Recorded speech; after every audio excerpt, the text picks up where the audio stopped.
And now we get to introduce you to one of our favorite people on the planet. You're going to learn a lot about our speaker, Makayla Binter, during her talk. So I'm not going to stand here and talk to you about her biographical details because she'll share that. Makayla Binter is a catalyst. She's a creative catalyst. She is a change agent. And change can be powerful. It can be painful. But it can also be playful. And when I think about Makayla, playful is a word that comes to mind. She's a bit of a mad scientist, y'all. She, and the whole world is her lab. In one way, I feel like I've only known her for a few minutes, and in another, I feel like I've known her my entire life. In many ways, Makayla espouses those qualities that I've always wanted in myself. She's pushes forward and tests the boundaries despite all the odds. She never loses sight of that playfulness. I'm not going to make you cry. But she will change you. Even the smallest interaction with her, whether it's online or in person or in depth, she will change you. She will transform you. She will test you. And she will study you. Yeah. The creator of the creator, Maureen Binter, knows she will test you. But she will catalyze you. She will change you in incredible ways, whether you expect it or not.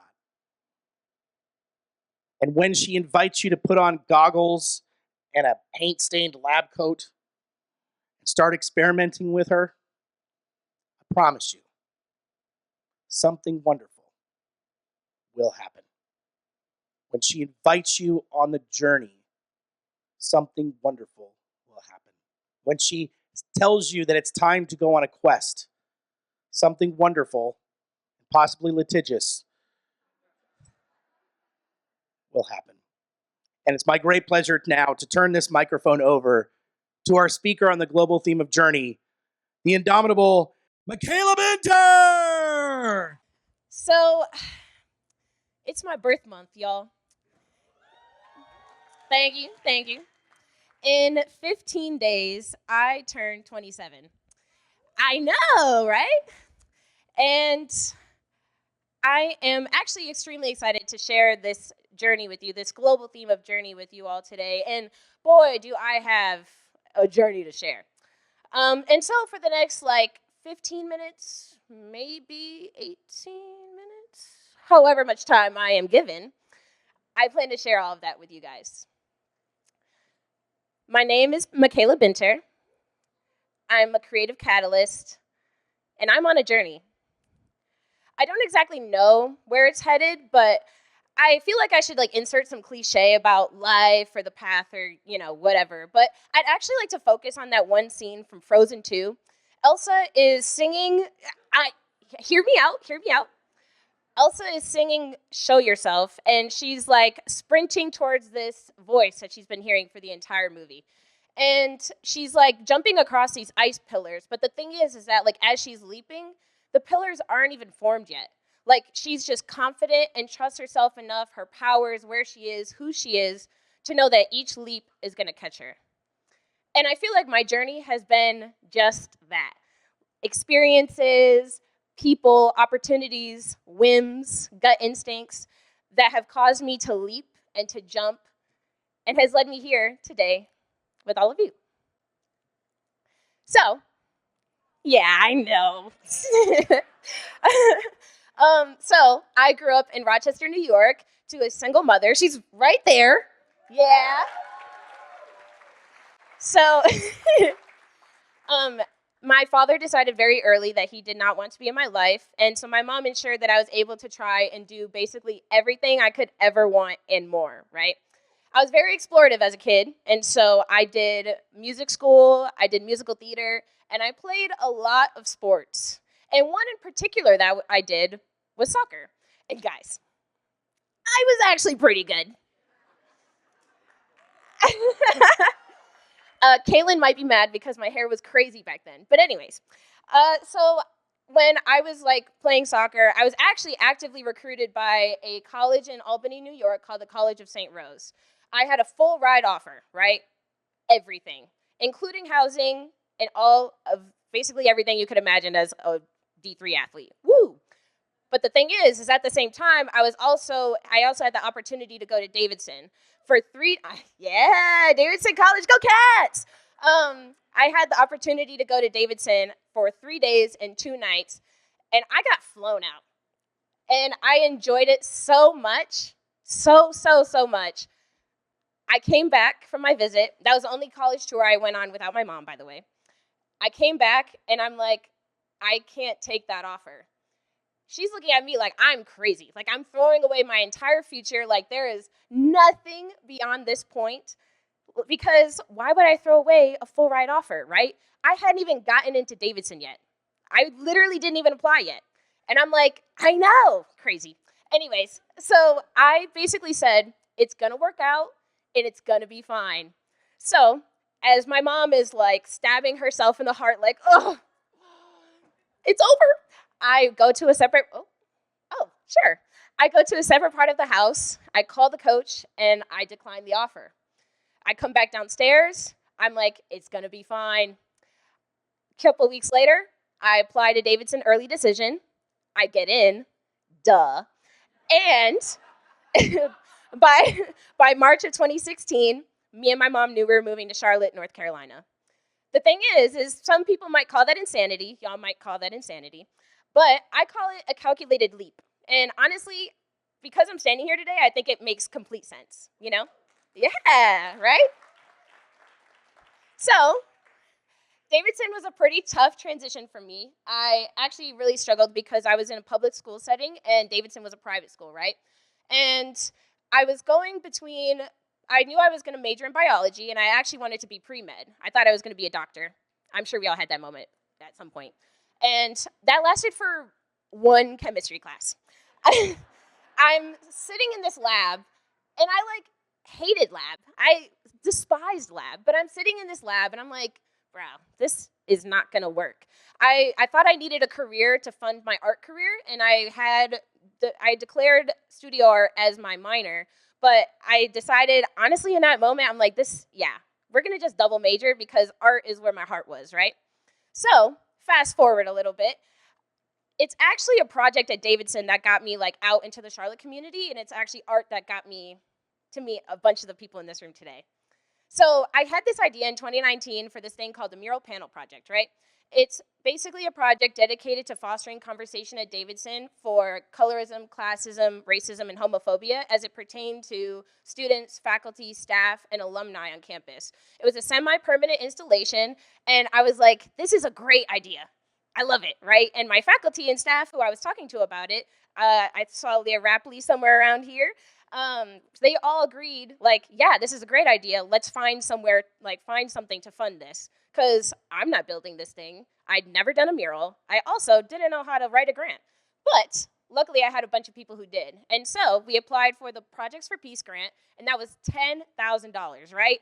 I thought I was balling. I was like, oh, this is exactly what I needed. I can't wait. And they're like, slow your roll.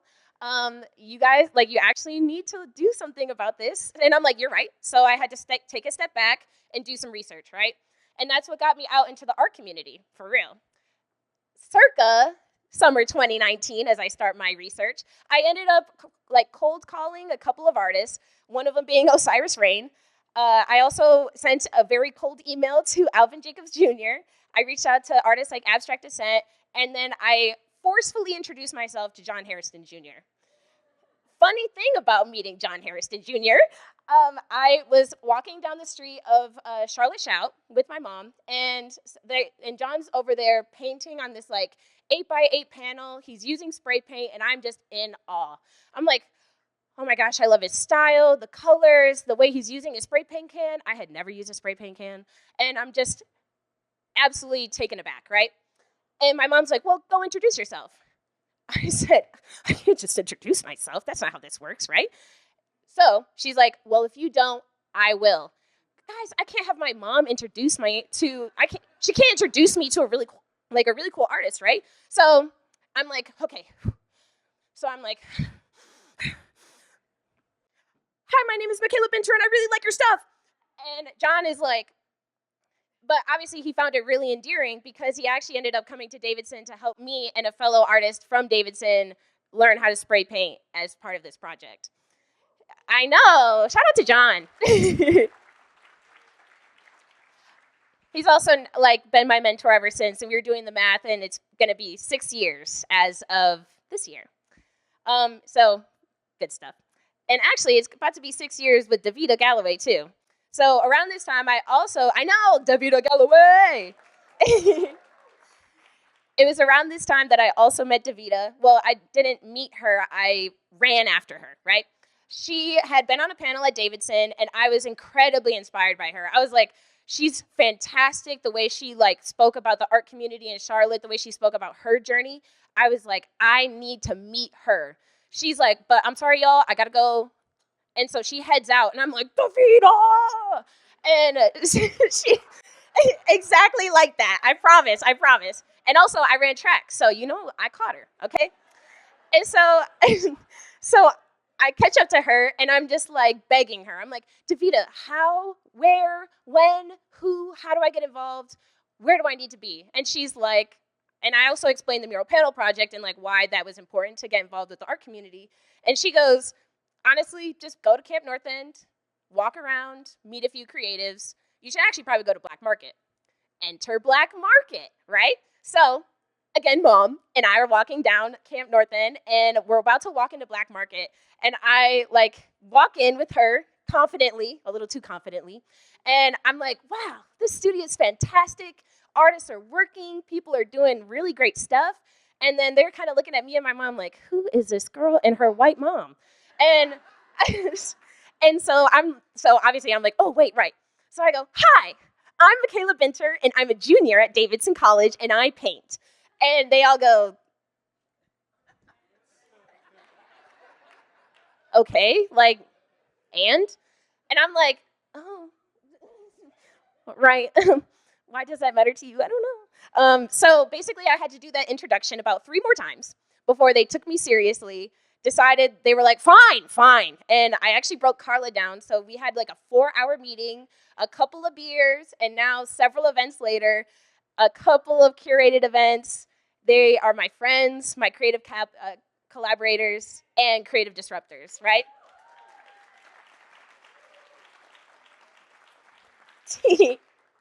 It's funny now. But, March of 2020 rolls around, and like everybody else, I got sent home.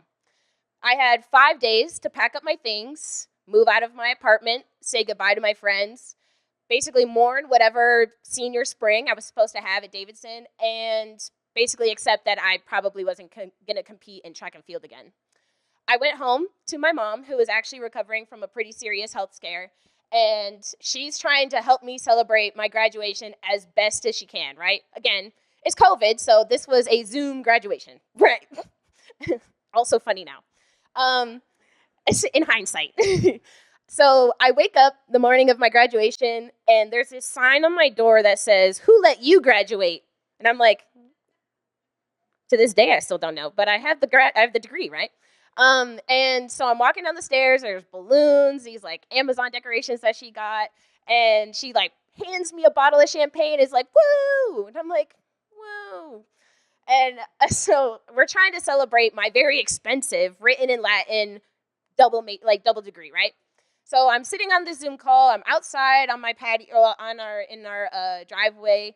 I'm sitting at our outdoor furniture. There's this sign that says, "Congrats, 2020 grad." And we lived at a dead-end street, so it's not like anyone really saw it for real. But again, it was cute, right? So we're on this Zoom call with 400 of my other alumni. We get this recording from Steph Curry saying, "Congrats." And then just like that, the call is over. 4 years, 3.5 years is over with the click of a button. And all of a sudden, I'm realizing that I had been able to do whatever I wanted to do up until that point, right? I could go play soccer, run track, or hang out with my friends or paint wherever I wanted to, right? But I was doing all of this stuff like without a purpose. Like I was still painting at the house, but without a why, without a real reason, you know? So around this time, the Black Lives Matter mural was getting painted. So to get out of the house, my mom luckily had the great idea to take us to the Black Lives Matter mural. And that's where I met a bunch of people from our community that I'm sure all of y'all recognize, a bunch of great creatives that were doing the things that I loved, that I yearned for, that I craved, right? They were in community, not only amongst themselves, but within the greater city of Charlotte. They were painting large and they were painting live.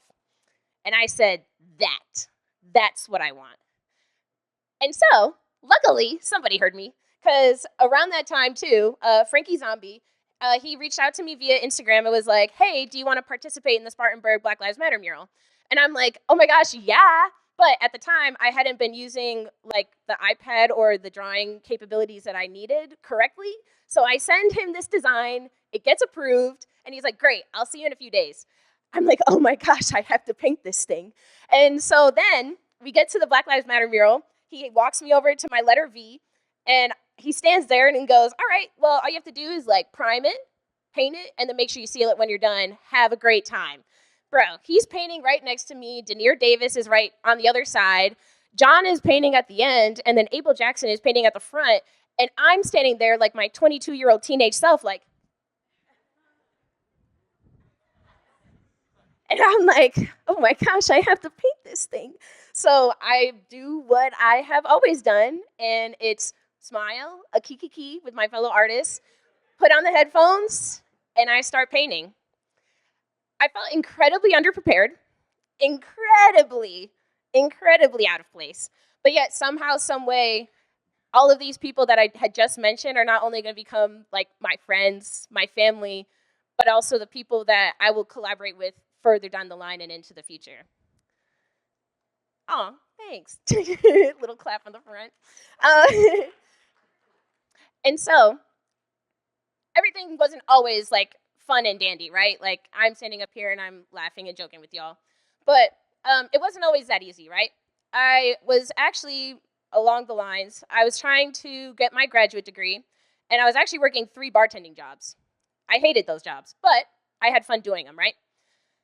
And it was tough because as I'm trying to bartend and go through graduate school and figure out what a career looks like, what an art career looks like, I was so scared to make my next leap, my next jump. Because what happens if I have to come back to this job? Like, what if I have to sit back behind this bar again, you know? What if this doesn't work out the way that I think it's supposed to? What if I'm wrong?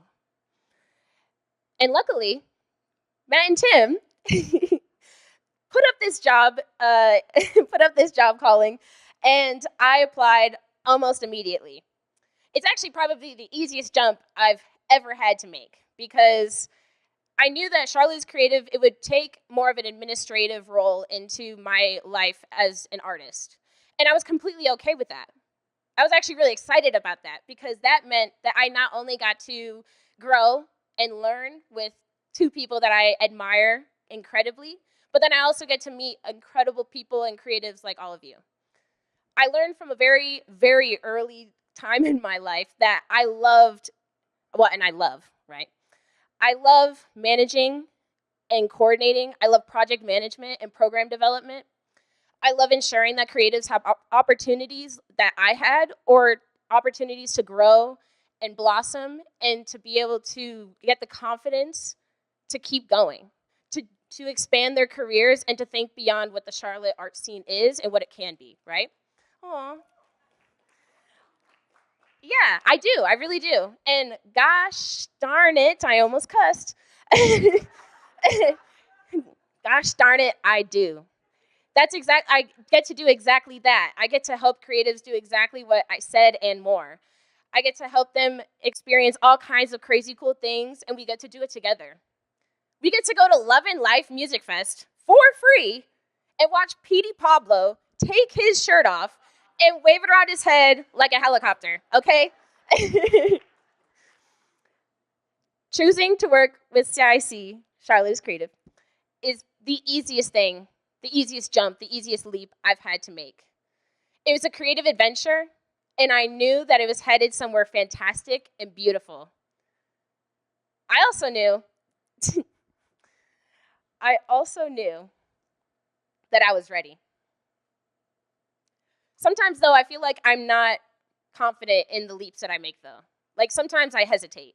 Or sometimes I feel like what I'm doing isn't good enough, or like it doesn't matter, or that the things that I'm doing like won't matter in the grand scheme of things. Or I feel the incredible grips of imposter syndrome. But not anymore, okay? Right? Oh, wait. I literally have been forgetting my slides. Charlotte's creative. Haha. So cute. I'm going to hold that for just a second. Okay. So, so, this year, no more. This year, and every year henceforth, I challenge you and myself to leap, to be confident in the jumps that we make, to enjoy and accept the people, the opportunities, and, those random whims that'll put you in positions to do the thing that sets your soul on fire, to follow your calling. Sometimes it might feel like coincidence, or like you're really underqualified or you're underprepared. But I think the greatness in that experience is that it builds confidence and it ensures that you know where you're headed and where you can potentially go. You also might end up with a story or two. I feel like Elsa was able to confidently leap because her journey taught her how to be confident. Through thick and thin, you'll be able to learn yourself, learn your passions, learn your loves, and you'll also learn how to share that with the world. And I'm just getting started.